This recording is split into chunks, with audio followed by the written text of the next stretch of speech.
शिवाजी सावंत, मराठीतले एक फार मोठे ख्यातनाम लेखक, युगंधर, मृत्युंजय, छावा या तिन्ही मोठ्या कादंबऱ्या शिवाजी सावंतांच्या लेखनातून जन्माला आलेल्या. शिवाजी सावंत यांची मृत्युंजय ही कादंबरी खूप लोकप्रिय झाली.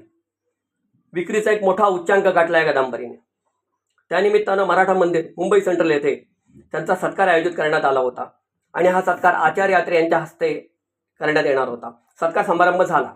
सत्कार समारंभ संपल्यानंतर आचार्य यात्रेंना कळले की शिवाजी सावंतांनी नवीन कादंबरी लिहायला घेतले, जिचे नाव आहे छावा. आचार्यांनी लगेच शिवाजी सावंतांना गाठले आणि म्हणाले, मृत्युंजयमध्ये जी अर्जुनापेक्षा कर्णाची उंची वाढवली, तशी छावामध्ये शिवाजी राजांपेक्षा संभाजी महाराज मोठे होणार का, असा प्रश्न विचारला. त्यावर शिवाजी सावंत तात्काळ म्हणाले, माझ्या कादंबरीचे शीर्षकच आहे छावा.